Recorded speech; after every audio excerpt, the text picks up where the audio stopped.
안녕하세요. 오늘도 사연 살롱을 찾아주셔서 감사합니다. 남편과 함께 커피 사업을 하고 있는 40대 여성이에요. 얼마 안 되는 인생을 사는 동안 잊을 수 없는 순간이 몇 번 있었어요. 좋은 일이었다면 좋겠지만 안타깝게도 저희 부부에게는 가슴에 사무치는 상처가 된 순간이었죠. 하지만 그로 인해 우리 가족은 똘똘 뭉치게 되었어요. 세상에 믿을 건 우리 가족밖에 없다는 걸 알게 되었으니까요. 지금이야 웃으면서 말할 수 있지만 한때는 정말 속으로 피눈물을 흘리며 어금니 꽉 깨물고 버텨야 했어요. 언제고 반드시 받은 대로 갚아주겠다는 생각을 하면서요. 그리고 15년이 지난 지금 우리 부부는 우리 눈에서 피눈물을 뽑은 인간들한테 제대로 복수할 수 있었어요. 그래서 이렇게 사연도 보내게 되었습니다. 저는 어릴 때 딱히 부족할 거 없이 자랐어요. 대단히 잘 사는 집은 아니었지만 중산층 가정이었기에 그럴 수 있었죠. 아빠는 평범한 회사원이었고 엄마는 옷가게를 하셨었는데 규모가 꽤 커서 아빠 월급의 2배 정도는 거뜬히 벌고 계셨죠. 그때만 해도 수입 의료가 들어오지 않던 때라서 남대문 도매시장에서 물건을 떼어다가 라벨 작업을 해서 팔곤 했었는데 그러다 90년대 중후반이 되면서 상황이 급격히 변하게 되었어요. 수입 의료 브랜드가 물밀듯이 들어오고 대기업에서 젊은 층을 겨냥한 의류 브랜드를 앞다퉈 론칭하면서 시장 옷을 파는 저희 엄마 가게는 매출이 하루가 다르게 떨어졌거든요. 지나고 보니 그때 그런 변화에 발빠르게 대응해야 했다는 걸 알게 됐지만 당시엔 시장의 변화를 읽어내지 못했어요. 엄마는 오히려 가게 리모델링과 확장을 하며 변화를 꾀하셨고 그러면서 은행에서 많은 대출을 받으셨어요. 하지만 다들 아시죠? 90년대 말에 우리나라에 어떤 일이 있었는지를요. 안 그래도 어려운 상황에 IMF까지 겹치면서 저희 집은 급속도로 무너져 내렸어요. 거기에 매출은 전보다 못한데 은행 이자는 하루가 다르게 높아지고 그 이자를 감당하지 못해서 사채까지 끌어다 쓰게 되었거든요. 하지만 엄발에 오줌 누기일 뿐이었어요. 결국 엄마가 도매시장에서 물건을 사입하며 사용했던 가게 수표가 부도 수표가 되면서 주변 상인들한테까지 피해를 입히게 되었고 그걸 또다시 사채로 틀어막는 악순환이 이어졌어요. 엎친 데 덮친 격으로 아빠마저 회사에서 정리해고를 당하면서 더 이상 버틸 수가 없게 된 거예요. 집도 가게도 심지어 아빠 퇴직금까지 모조리 날아가 버린 거죠. 거기에 사채비까지 남게 되었고요. 정말 순식간이었어요. 엄마 아빠가 10수년을 일궈놓은 가게가 무너진 것 말이죠. 당장 살 집도 없었던 차에 아빠 지인분이 컨테이너를 빌려주셔서 우리 세 식구는 그곳에서 살 수 있었어요. 버스 정류장까지 가려면 30분가량 걸어 나가야 하는 외진 곳에 위치한 컨테이너였지만 당장 갈 곳 없던 우리 가족에게는 감지덕지한 곳이었어요. 엄마 아빠는 사채 빚을 갚기 위해 밤낮 없이 일을 하셨어요. 대학생이던 저 역시 휴학을 하고 아르바이트를 하며 돈을 벌기 시작했고요. 세 사람이 쉼없이 벌어댔지만 무시무시한 사채이자를 갚는 데 급급했어요. 그렇게 3년을 죽어라 벌어서 갚은 끝에 드디어 사채의 늪에서 벗어날 수 있었죠. 그제야 저는 복학을 할 수 있었고 이듬해 정들었던 컨테이너를 떠나 시내에 있는 월세집으로 이사할 수 있었어요. 대학 졸업만 하면 취직을 할 수 있을 줄 알았던 저는 IMF 여파로 더욱 거세진 취업 전쟁 속에서 쉽게 살아나가지 못했어요. 취업은 안 된 채 아르바이트만으로 생계를 유지하는 날이 이어졌어요. 재학 중에 가정 형편 때문에 휴학도 길게 한 탓에 나이가 많아서 그런 거였는지 스펙이 부족해 그런 건지 결국 저는 제 전공을 살려 취업하는데 실패하고 말았어요. 그리고는 전공과 상관없는 요식업계에 취업하게 되었어요.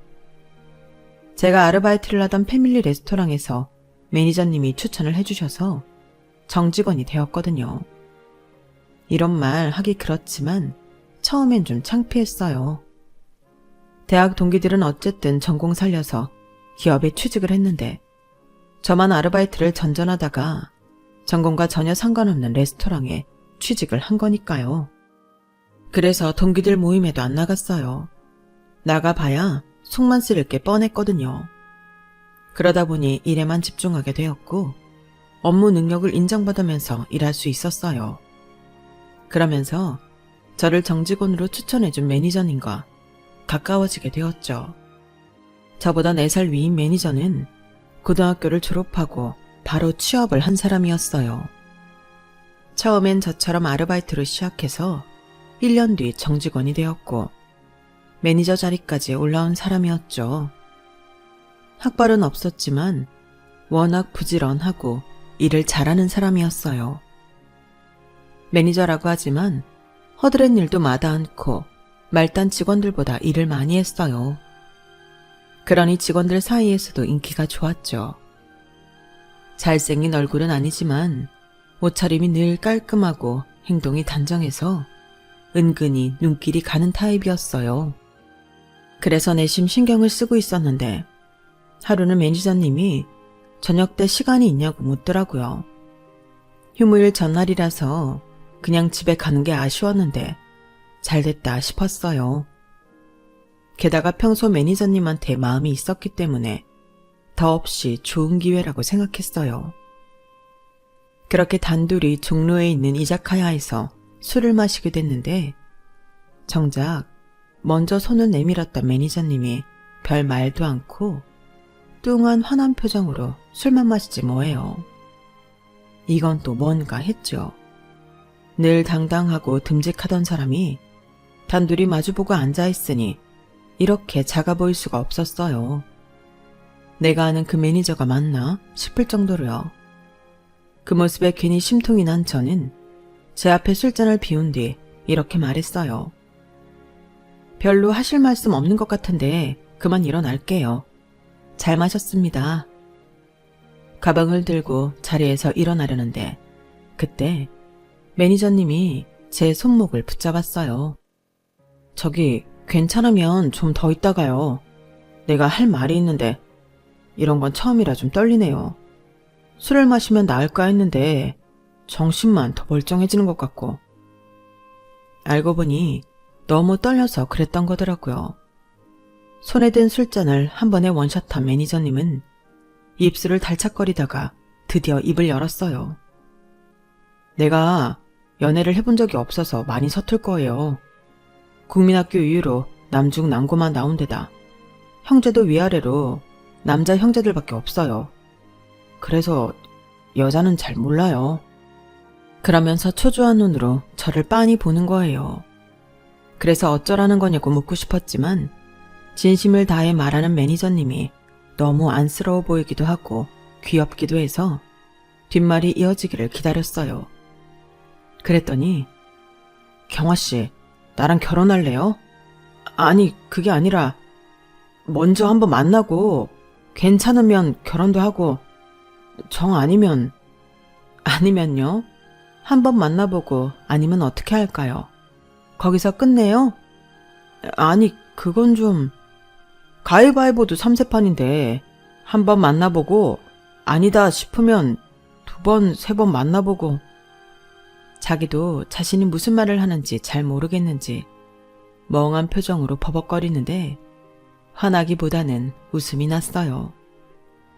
연애 경험도 없는 사람이 얼마나 용기를 내서 이 자리를 마련했나 생각하니 거절을 못하겠더라고요.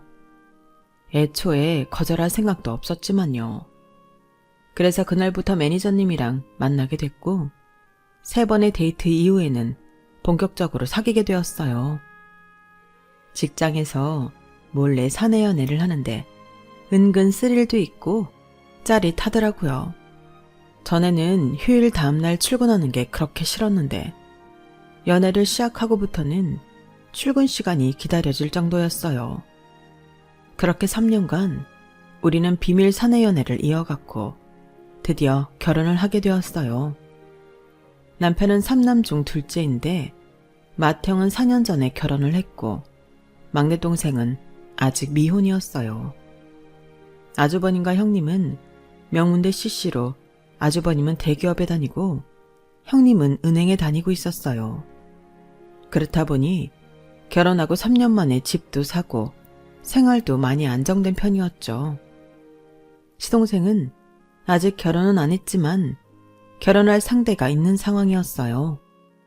상대 여자는 시동생이 다니는 회사 대표 딸이었죠.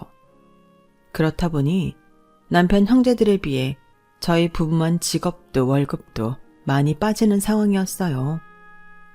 그래도 가족끼리 질투할 상황은 아니라서 별로 신경을 쓰지 않았는데 나중엔 그게 우리 부부의 발목을 잡더라고요. 아무튼 처음 인사를 드리러 시댁에 찾아간 날 시부모님이 그러시더라고요. 나는 그래요. 부모는 자식 대학 공부까지 시켰으면 할 일은 다 했다고 봐요. 우리 큰애도 지가 벌어서 결혼하고 집 사고 다 했거든. 그래서 말인데 혹시라도 우리 쪽에서 뭘 해주길 바란다면 그런 기대는 안 하는 게 좋아요. 다 큰 성인인데 결혼은 자기들이 알아서 해야지. 딱히 부모님께 뭔가를 바랐던 건 아니었지만 처음 만난 자리에서 면전에 대고 바로 말씀을 하시니 조금 놀라긴 했어요. 저희 집 사정도 그렇게 넉넉한 편은 아니라서 처음부터 우리는 우리가 번 돈으로 작게 시작하기로 했기에 계획대로 결혼 준비를 했어요. 가진 돈으로는 월세로 가는 게 맞았지만 매달 나가는 돈이 아깝기도 하고 차라리 은행 대출을 받아 전세로 가는 게 이익이라서 전세 대출을 받았어요. 그런데 생각지도 못한 일이 일어난 거예요. 결혼하고 1년쯤 지났을 무렵 본사 재정이 흔들리면서 계열사인 저희 레스토랑을 정리한다는 소문이 돌기 시작한 거예요. 그리고는 바로 정리해고가 시작됐어요. 가장 불리한 건 저희 부부였어요. 둘 중 한 사람은 나가야 하는 상황이었죠. 결국 급여가 높은 남편을 대신해 제가 퇴사를 하게 됐어요. 바로 재취업을 하기는 했지만 전 직장보다 급여가 낮아서 생활은 전보다 많이 힘들어졌어요. 그런 와중에 시동생이 결혼을 하게 되자 아주버님이 전화를 하셨더라고요. 막내 결혼하는데 뭐라도 해줘야 하지 않겠니? 집사람은 너희랑 각각 500씩 해서 1000만 원 만들어주자고 하는데 네 생각은 어떠니?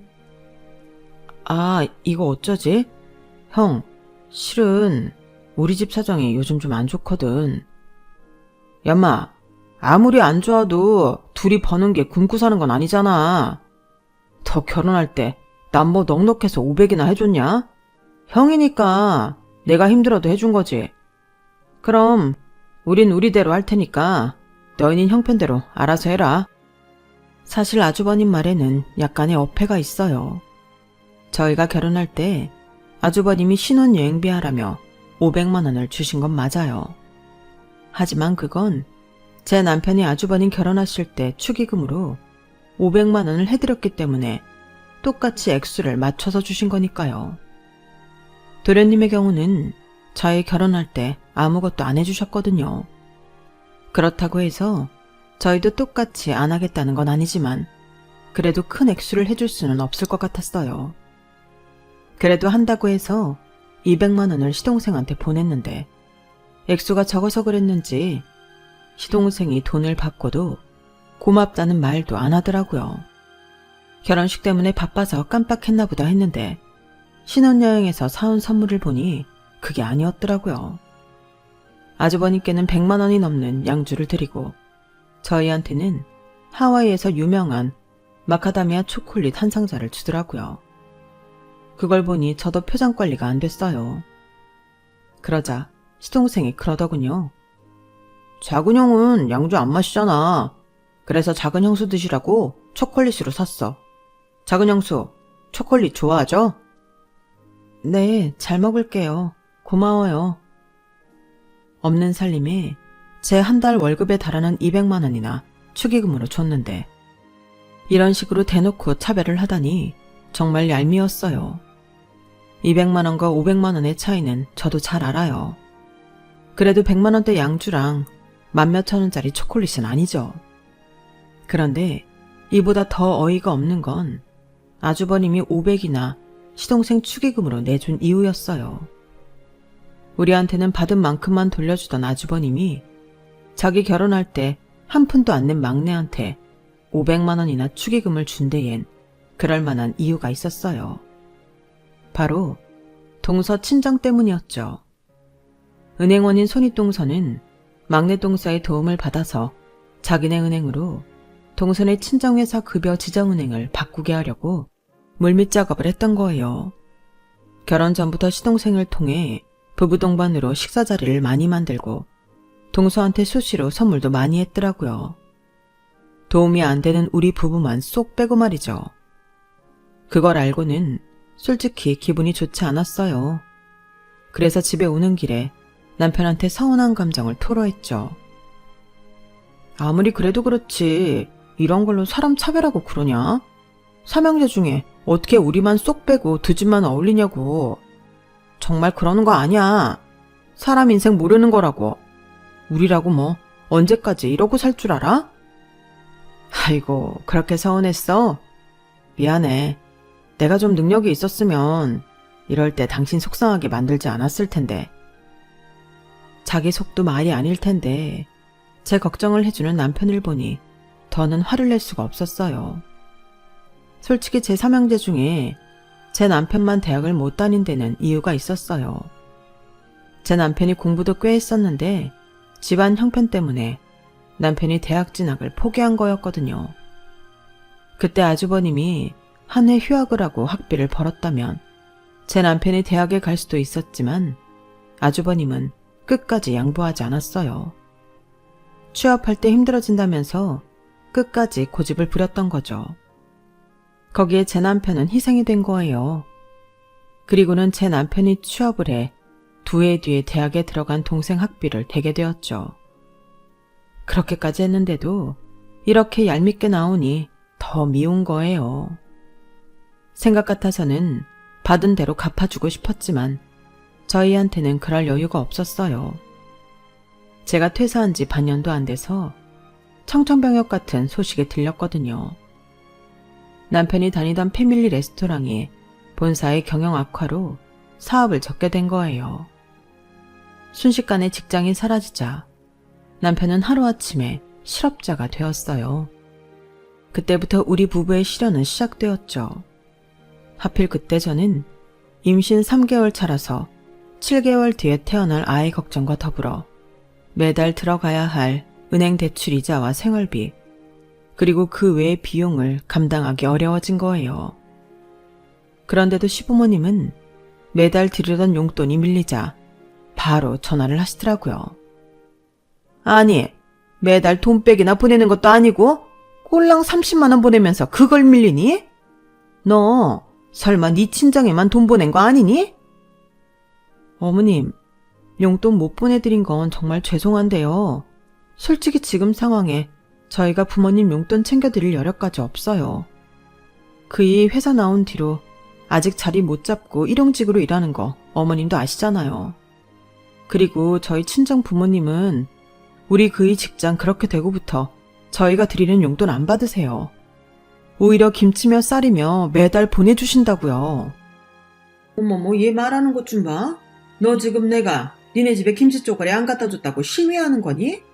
쌀 좀 안 파다 줬다고 시애미한테 성질내는 거냐고. 세상에, 누가 시애미고 누가 며느리인지 모르겠네.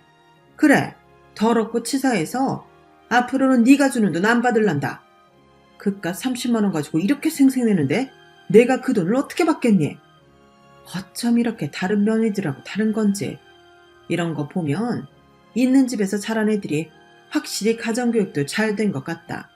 큰애도 그렇고 작은 애도 그렇고 매달 용돈 보내고 철마다 우시며 굳으며 사다 나르면서도 너처럼 건방은 안 떨어. 네가 심보를 그렇게 쓰니까 네 남편 하는 일이 그 모양이지. 참, 누가 보면 남의 자식 얘기하는 줄 알겠어요. 제 남편도 엄연히 자기 아들인데 어쩜 그렇게 함부로 말을 할 수 있는 건지 정말 이해가 안 가더라고요. 그날 시어머니 전화를 끊고 얼마나 울었나 몰라요. 돈 앞에서 가장 빨리 얼굴을 바꾸는 건 바로 가족이란 사실을 똑똑히 알겠더라고요. 그 후로도 시댁 식구들의 차별은 끊이지 않았어요.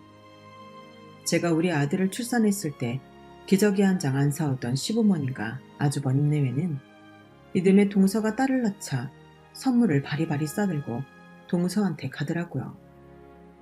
명절에 모일 때도 시어머니는 용돈 많이 주는 형님과 동서한테는 일을 안 시키면서 저는 돈 주고 부리는 사람 대하듯 바닥에 엉덩이 붙일 시간도 안 주고 일을 시켰어요. 나중엔 아주 대놓고 그러시더라고요. 원래 돈이 없으면 몸이 고달픈 거다. 큰애랑 작은애는 열심히 벌어서 내 용돈이며 화장품까지 다 사다 주는데 너는 몸으로라도 때워야 할 거 아니니? 그러니까 이 약 물고 돈 벌어. 원래 돈 없으면 무시당하는 거야. 나 하나 되니까 며느리인 너한테 이런 얘기를 해주는 거야. 고마운 줄이나 알아. 아주 2번 고마웠다가는 큰일 나겠더라고요. 가난한 자식이라 잘 사는 자식들과 차별한다는 걸 어쩜 이리도 당당하게 밝히시는지 어떤 면으로는 참 대단하다는 생각까지 들었어요. 그런데 사람이 그렇잖아요. 기대를 안 하면 그 사람이 뭐라고 하든 별로 신경도 안 쓰이는 거요. 언제부턴데 제가 시부모님을 비롯해 시댁 식구들한테 그런 감정 상태가 되었어요. 많아야 1년에 한두 번 얼굴 마주하는 사이라서 그때만 양쪽 귀 딱 열어놓고 니들은 떨어져라. 나는 내 갈 길 갈란다. 이런 생각으로 말이죠. 사실 애 키우면서 살림하랴 일하랴 다른 데는 신경 쓸 시간이 없기도 했고요. 남편은 요식업계에 종사했던 경력을 살려 원두 수입회사에 취직을 하게 됐는데 그게 남편 적성에 잘 맞았던 모양이에요. 굳이 그러지 않아도 되는데도 시간을 쪼개 바리스타 자격증까지 따더라고요. 그런데 웃긴 건 시험 준비를 하는 남편을 옆에서 보다 보니까 저도 한번 해보고 싶다는 생각이 들더라는 거예요. 그래서 남편이 바리스타 자격증을 따고 몇 개월 뒤 저도 바리스타 자격증을 따게 되었죠. 당장 써먹지는 못해도 혹시 또 아나요? 사람 일은 모르는 건데. 그런데 마침 그 무렵 테이크아웃 카페 전문점이 하나 둘 생겨나기 시작한 거예요. 작은 평수에서 할 수 있는 거라서 가게세도 적게 들고 홀에서 손님을 받는 게 아니라서 인건비도 안 든다는 게 무척이나 매력적으로 다가오더라고요. 자리만 잘 잡으면 출근 시간대와 점심시간대 꽤 매출을 올릴 수 있을 것 같기도 했고요. 당시 저는 친정 엄마한테 아이를 맡기고 직장 생활을 하고 있었는데 이런 카페라면 중간중간 아이를 보면서도 할 수 있지 않을까 싶더라고요. 그 얘기를 했더니 남편이 그러는 거예요. 원두는 우리 회사에서 납품받을 수 있으니까 가게터만 잘 잡으면 되겠는데 우리 한번 해볼까? 남편은 원두와 생두를 납품하는 가게 사장님들을 통해 커피 전문점 창업에 대한 정보를 얻었고 3개월 정도 시장 조사를 한 뒤에 주말마다 저와 함께 가게 자리를 보러 다녔어요. 그렇게 발품을 팔아가며 준비한 지 반년 만에 우리는 작은 커피 전문점을 차리게 되었죠. 처음엔 커피만 팔았었는데 같이 먹을 빵이나 와플을 찾는 손님이 많아서 이후엔 와플 기계를 들여 같이 판매를 했어요. 커피 원두는 남편의 회사에서 중간 단계 없이 바로 받고 있어서 프랜차이즈 매장들보다 훨씬 저렴한 가격으로 원두 구매를 할 수 있었죠. 그렇다 보니 커피 판매 가격을 확 낮추고 박리담의 전략을 펼칠 수 있었어요. 처음 몇 달은 출근 시간대 오픈을 해서 퇴근 시간대에 맞춰 문을 닫았는데 하루는 남편이 그러더라고요. 내가 퇴근해서 몇 시간만이라도 가게 좀 볼까? 어차피 일찍 닫으나 늦게 닫으나 가게세는 똑같이 나가는데 늦게까지 가게 문을 열면 커피도 더 팔릴 거 아냐. 퇴근하고 와서 가게까지 보면 너무 힘들지 않겠어? 그리고 그 시간대에 커피를 몇 잔이나 판다고 힘들게 그래. 그냥 집에 와서 쉬어. 낮 시간에 버는 것만으로도 내 인건비는 빠지니까.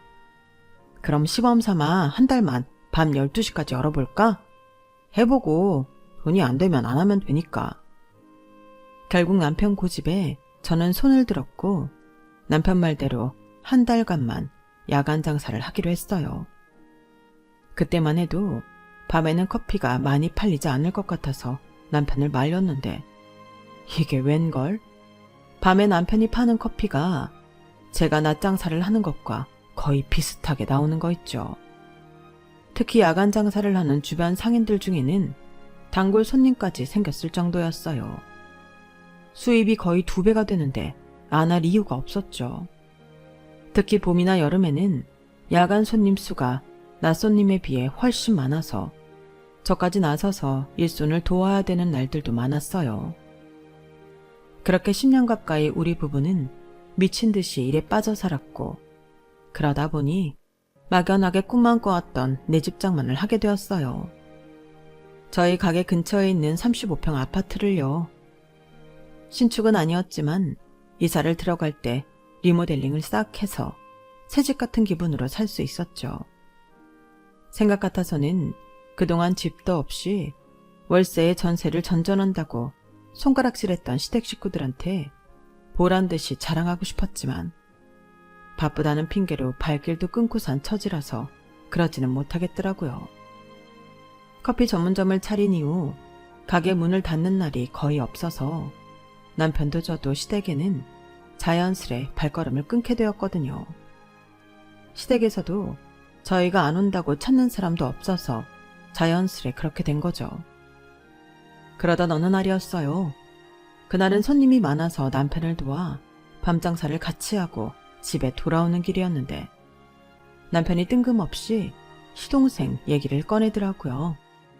성준이 말이야. 아까 낮에 회사로 전화했더라고. 도련님이 웬일로? 왜?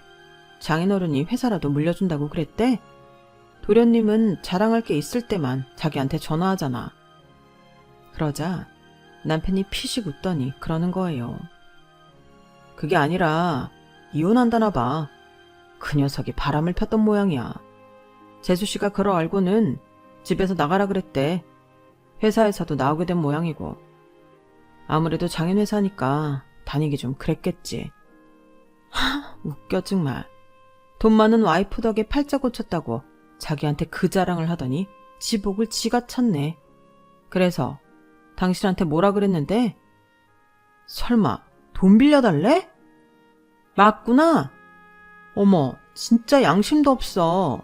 지가 우리한테 어떻게 했는데 이제 와서 돈 빌려달란 소리를 해? 그래서 빌려준다 그랬어? 아니, 나한테 돈이 어딨어. 집 사느라 영혼까지 탈탈 털었는데 난 없으니까 형한테 부탁해보라 그랬지.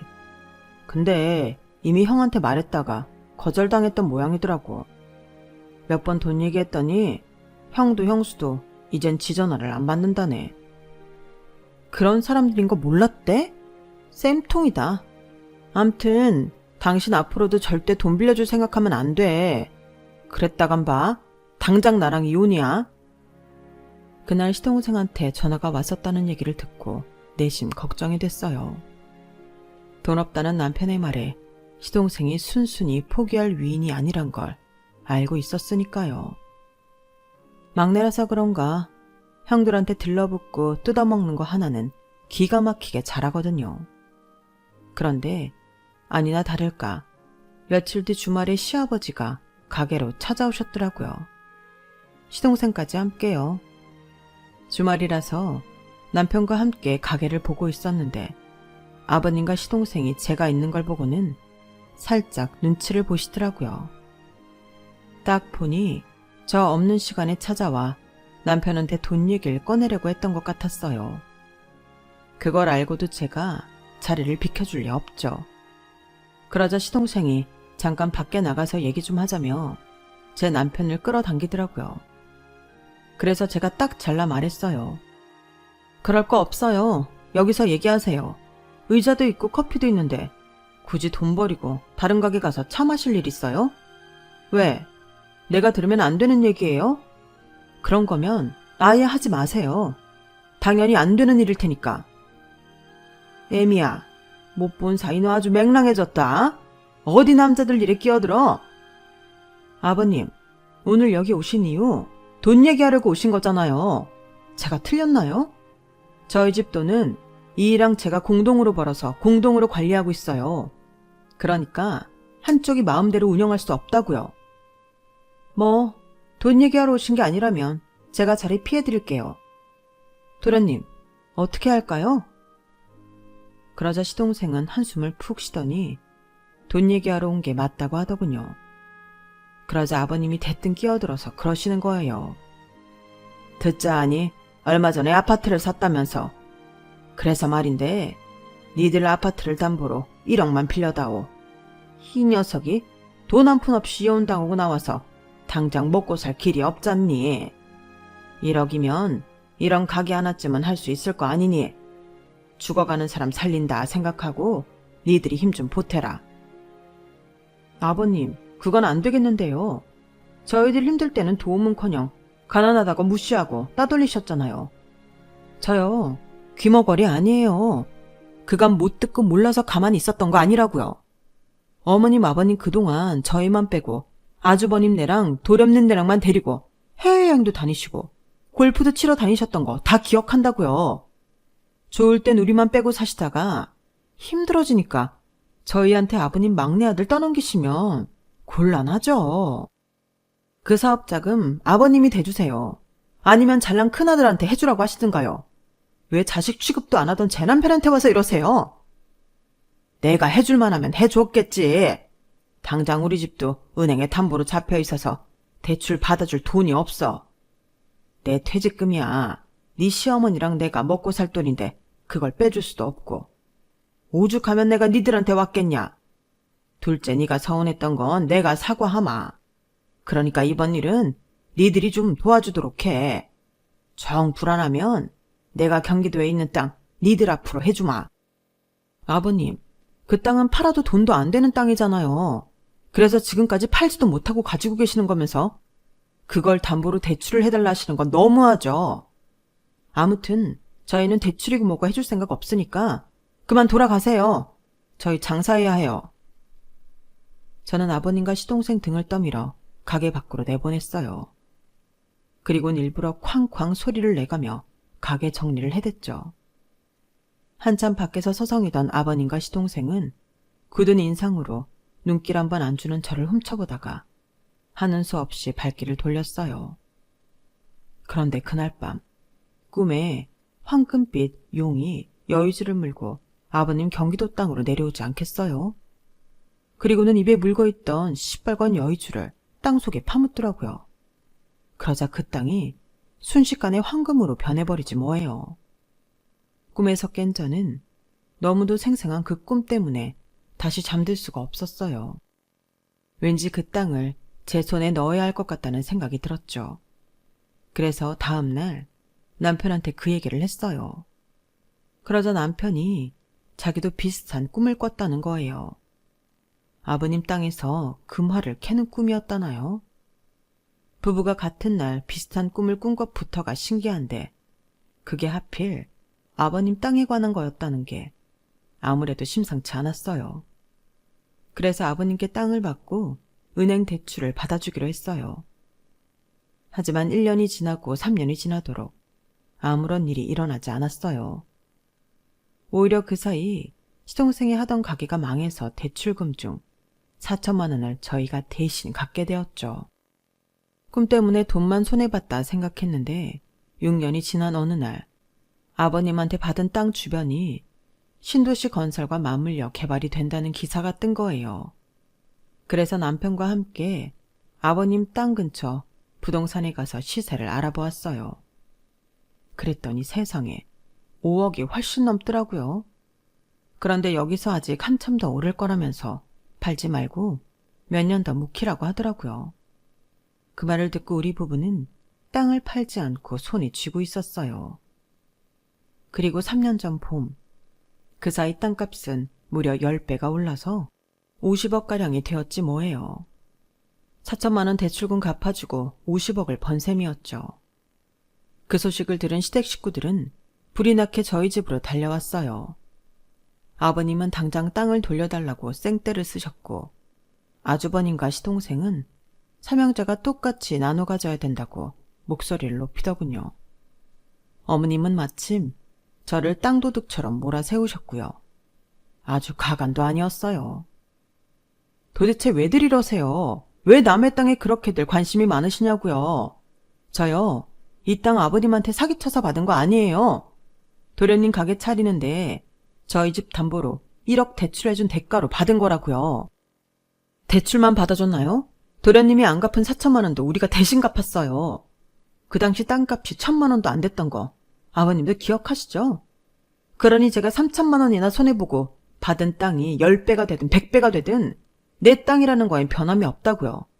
그러니까 남의 땅에 침 흘리지 말고 다들 돌아가세요. 아니 형수님, 가족끼리 정말 이럴 거예요. 남도 이렇게는 안 하겠어요. 그러자 남편이 시동생 말을 자르며 끼어들었어요. 가족? 우리가 언제부터 가족이었냐? 나랑 이 사람 지금까지 당신들 앞에서 가족 대접 받은 적이 단 한 번도 없어. 거지 새끼 취급은 받았어도. 그래도 살다 보니 이런 날이 다 오네. 당신들이 우리 집에 돈 구걸하러 오는 날 말이야. 형, 우리가 언제 형이랑 형수를 거지 취급했다고 그래. 가족이니까 편해서 좀 실수를 했던 거지. 난 정말 나쁜 뜻은 없었어. 실수요? 어머. 도련님, 입은 삐뚤어져도 말은 바로 해야죠. 그게 어떻게 실수예요? 당신들이 언제 우리 부부를 가족 대접이나 해줬어요? 그래놓곤 이제 와서 땅값 올랐다니까 득달같이 달려와선 부모 형제 타령들을 해요? 우리가 돈 없을 땐 거들떠도 안 보던 사람들이 어쩜 이렇게 양심이 없나 몰라. 저요, 남한테 받은 건 확실히 돌려주는 사람이에요. 그런데 당신들한테는 좋은 걸 받은 기억이 하나도 없네요. 가난하다고 멸시와 조롱받은 것밖엔 아무 기억이 안 난다고요. 그러니까 험한 꼴 당하기 싫으시면 조용히 돌아가세요. 혹시나 해서 하는 말인데 앞으로도 우리 집에 찾아와서 가족이니 뭐니 되도 않는 소리 짓거리면 나 그땐 정말 머리에 꼭 꼽는 수가 있어요. 미친년 칼춤 보고 싶으면 어디 한번 해보라고요. 그동안 가슴에 꼭 끌어안고 살았던 서름을 한 번에 터뜨린 저는 시댁 식구들을 우리 집에서 내쫓았어요. 언제고 반드시 받은 대로 되갚아주겠다는 결심은 이렇게 10수년이 지난 지금에서야 실현이 되었답니다. 현재 저희 부부는 땅을 팔고 받은 돈으로 경기도에서 커피 전문점을 크게 하고 있어요. 이제는 정직원도 3명이나 두고 아르바이트생도 쓰면서 운영을 하고 있죠. 남편은 기왕 시작한 거 제대로 커피 사업을 해보겠다고 근처에 커피 공장을 짓고 있는데요. 그게 완공이 되면 직접 생두를 사다가 로스팅까지 해서 판매할 예정이랍니다. 가난해서 형제들한테마저 외면당하던 우리 부부는 힘든 시간을 서로 의지하면서 살아왔고 마음속으로만 품었던 복수도 할 수 있었어요. 지금 이 순간 혹시 저희 부부처럼 힘겨운 시간을 보내는 분들이 계시다면 끝까지 용기 잃지 마시고 버텨보세요. 그러면 그 끝에는 웃는 수가 있는 순간이 반드시 있을 겁니다. 저희 부부가 그랬던 것처럼 말이죠. 지금까지 제 사연을 들어주셔서 감사합니다. 건강하시고 항상 행운이 가득하길 바랍니다. 여러분, 사연 댓글에 응원과 현명한 조언 부탁드려요. 좋아요와 구독은 저에게 큰 힘이 됩니다. 오늘도 좋은 일 가득하세요.